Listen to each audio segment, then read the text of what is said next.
Hey everybody, everything I say is alleged, my opinion, and for entertainment purposes only. Let's get into these hot topics real quick, okay? Let's get into Tracy Morgan. Tracy was out at a Knicks game enjoying himself. And from what I hear, he's a frequent fan. He sits courtside all the time. Well, baby, Tracy Morgan had a reaction to whatever. Well, not whatever. Now we know that it was food poisoning. Okay, hey, Garden, what y'all serving over there in the Madison Square to the Garden? Allegedly, okay? They had to wheel Tracy Morgan off the court. And listen, after they found out that Tracy Morgan was fine, and he's okay, they welcomed him right on back. But hey, listen, did y'all know that you could be fined sitting courtside? Not only is your ticket expensive, but if you do something out of line, they're going to find you or kick you out of the Madison Square to the Garden, okay? In the article, Madison Square Garden decided not to discipline Tracy Morgan, which they are often strict in that New York Knicks front office. Instead, he was welcomed back, I bet, okay, with the food poison potential, okay, potential lawsuit, okay, in my opinion, and allegedly, okay. Can you sue for food poisoning? Maybe. Anyway, so basically, it's a fair exchange. Well, I'm just glad Tracy Morgan is fine and he'll be courtside again. Okay, let's move on. Let's get into the Teyana Taylor of it all, okay?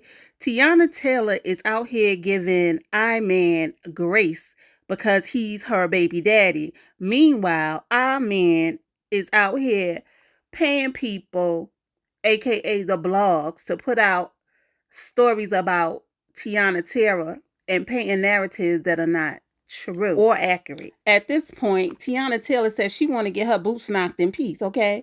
But this is what happens when you have respect for someone who don't have respect for you, and it makes you question them and everything you all ever had. To me, I-Man is seeming a little bitter if he got to be playing the blogs to paint a narrative about Teyana Taylor, okay? He just mad because she done moved on and her glow up is glowing up, okay? And what is he doing? All right, let's listen to what Teyana had to say. What if I want to get my back blown out in peace? You think I got time to talk about a divorce that's a year old? That's a year old, y'all. Let's be fucking for real. Let's be real. And I'm like just so irritated because I didn't want none of this to come out from the beginning. So when people saying, for everybody that's saying, oh, well, this y'all celebrities, this is what come with it. No divorce stuff is private. It can absolutely stay private if you allow it to stay private. I'm going to give you one even better. We went to mediation that he did not show up to. Mediation avoids you from going to court. Sorry, my phone's dying. Mediation is for you to figure it out before you even have to take it to court. I'm not negotiating nothing. I don't want to boom, boom, boom. Now we got to go to court.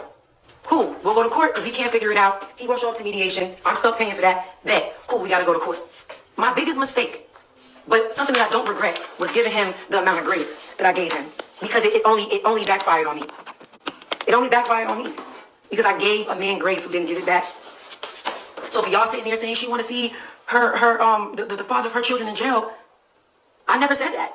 But most importantly, as the mother of his children, I told him I didn't feel safe. Niggas are saying, yeah, because if I was Trump, I would have off that bitch. She would have to take her to see the king and da-da-da-da. I'm literally getting threats by grown men.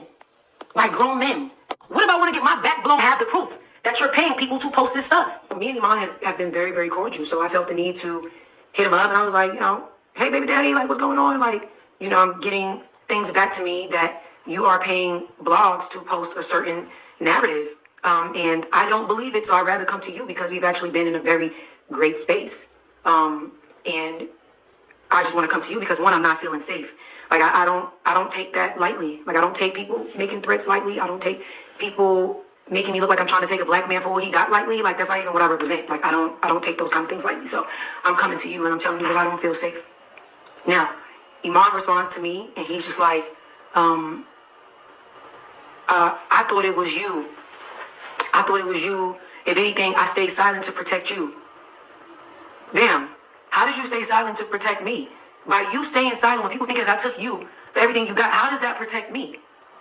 How does that protect me? With everything that I have going on, how does that protect me? My ex-husband. Keep in mind, me and Iman on good terms. I didn't even know we was beefing. So I hit him on some like, hey, baby daddy, what's going on? Like, yo, like, people was putting out these blogs. And then, somebody's kind of sending me a little bit of proof that you're paying to ship this stuff around to promote and help trend your name. Like, I'm like, but I don't want to believe that it's you because we're in such a great space. Like, I got love for you for real, for real. You feel what I'm saying? Like, when all my utilities and shit was cut off, and it made it to the blogs, because it was in the court, so it made it to the blogs, and Iman had all that shit turned off, who came running to the internet protecting him? Iman ain't turned nothing off. Ain't nobody turned nothing off. We would never be sitting ducks. Boom, boom. Granted, the shit was turned on the same day, because me and my children would never be sitting ducks. Totally strange how every single time something come out about me, it come out on the same blog. It starts off little, and then it gets bigger and bigger and bigger and bigger. I have the proof that you're paying people to post this stuff. Like, come on. Like, this is just, it's a lot. It's a lot, and I'm done with it.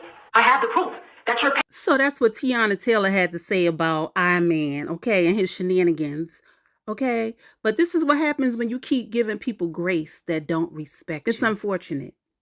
And let's move on to this last story, Jess to the Hilarious. So Jess went live complaining about a situation that's going on at the Breakfast Club, right?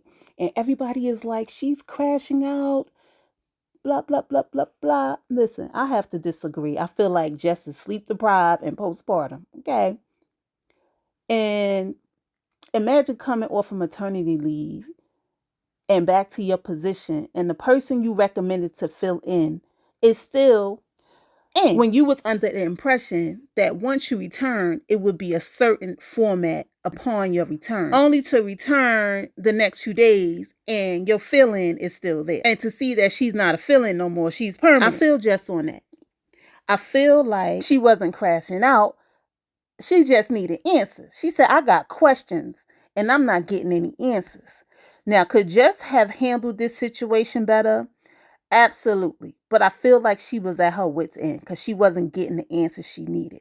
And apparently, Laura LaRosa wasn't getting answers either.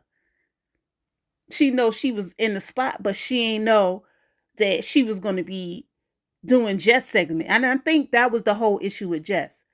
Like, both of us are here fighting for airtime for a segment that's supposed to be mine, that I got the job for, but here you are, instead of having your own segment. In my opinion, that's how I feel. Everybody's talking about she signed a contract and then she got pregnant. And did she not work through her pregnancy to the final hour and take her legal maternity leave and return to work? Okay, exactly. I just feel like Jess wasn't being heard behind closed doors, because apparently there was conversations behind closed doors. And then it was the chitter chatter of the fans on the internet, plus her arch nemesis, Corey Holcomb. I don't even want to say this, but the washed up comedian. Yo, I remember him and D-Ray from Jerry Springer days, okay? That's all I'm going to say. And that was back in the day, okay? And he's forever, Corey Holcomb is forever talking shite about Jess. Listen, for me, I hope Jess get things worked out and feel comfortable in her position. And I feel like there's room for both the ladies. To me, they do two different things on the show. Jess is more on the comedic side, and she needs to stand in it. And then Lauren, she's more of a serious journalistic, yes, I said journalistic, personality. And at the end of the day, I'm still going to give Jess grace. To me, she has legitimate concerns about her job. And no, they don't owe her anything, but she signed the contract and she want to know where she stands. And I don't disagree with that. And maybe she did handle these things behind closed doors, but she just got frustrated because she wasn't getting the answers she needed. And then they brought it to the radio, so again, I hope she got what she needs. Did Jess have the right to express how she feels? Absolutely. Jess even admitted, like, at first she was mad at Lauren, but then she realized it was misplaced anger. And she just ain't like how the whole vibe was going either way, right? And listen, I feel like both the ladies was railroaded and gaslighted or gaslit. You understand what I'm saying? Again, could Jess have handled this better? Absolutely. And I feel like she did handle it behind closed doors, because even DJ Envy said they had conversations. So obviously they wasn't getting the answers they needed. And that's Lauren and Jess. Okay. And I feel like this is a lesson to be learned. And in this situation, maybe to teach her how to handle it next time. Yes, this is a corporate entity, but listen, you got to fight for yourself at the end of the day. Sometimes you may come off looking crazy, but you got to fight for yourself. Good thing she got multiple streams of income, is all I'm saying. Okay. And I hope the ladies work it out. I would love to see two black women work together without conflict. Good luck to Jess, Hilarious. I hope she gets what she needs. Good luck to Lauren, and I hope she gets what she needs. Period. Okay. On the news, I'm like, all right, look, that's our segment. Take me off that shit. Y'all give her that shit. Take me off that shit. This is her segment now. This is no longer Jess with the mess. And I got dark fats as a mother. Okay. I said, take me off that shit. This is no longer my segment. I said it. Take me off of that. Give it to her. Give it to Charlamagne. Said, no, I don't want it to be her segment. It damn near sure is already. Like it's her segment. She's reading it and she's doing it to the best of her ability. Shorty is like that. Yeah. That's why I picked her to fill in for me for maternity leave. That's why I picked her. I didn't understand something. I'm never hating on Shorty. I already told her. I tell her every day. I tell her she's pretty every day. I tell her every day I big up this woman every day. Every day. I don't have no reason to fucking hate on that girl. I don't. No, I didn't like her when I came back because I'm like, what's going on? What's going on? She knew it. We had a conversation. Because the anger was misplaced. Nah, it ain't even you that I don't like. I'm realizing this is the way these niggas is doing shit up here that I don't like. Okay, got it.